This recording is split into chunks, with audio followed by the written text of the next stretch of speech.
Imagine you're looking at a vintage pocket watch. You can hear the steady tick, tick, tick of the gears.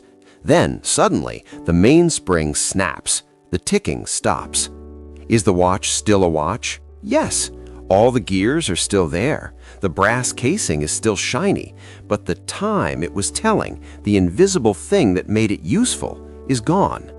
When a human life stops, we see the watch left behind. But we spend our entire lives obsessed with where that ticking went.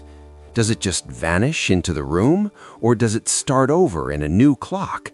Today, we aren't going to look at myths. We're going to look at the actual data of what happens the second the gears stop turning.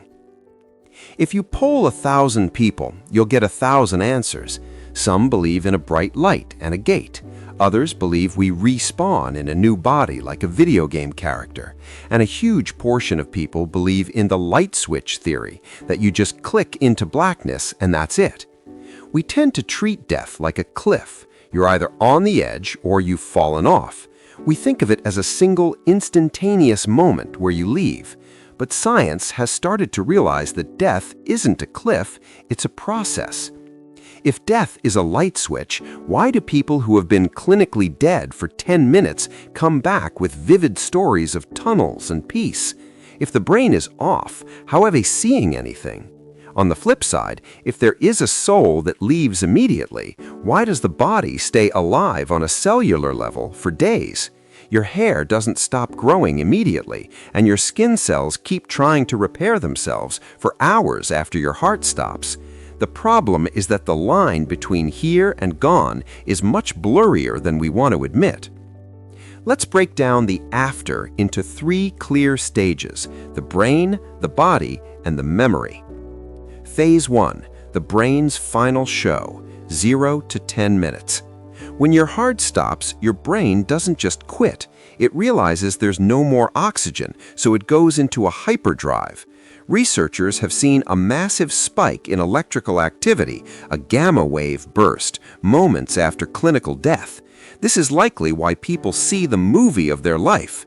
Your brain is dumping every memory and firing every neuron one last time. It's not a spiritual tunnel, it's your hardware running a final diagnostic before the battery dies. Phase 2, the biological handoff, hours to days.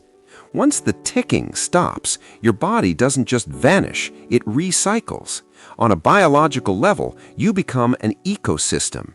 The bacteria that lived inside you, which you spent your life feeding, begin to break you down into basic elements: nitrogen, carbon, and phosphorus. You are literally being redistributed back into the earth. Phase 3, the information echo, indefinite. In 2026, we have a third afterlife, the digital archive. Your photos, your texts, your voice notes, even after the cells are gone, the information of who you were continues to bounce around the cloud.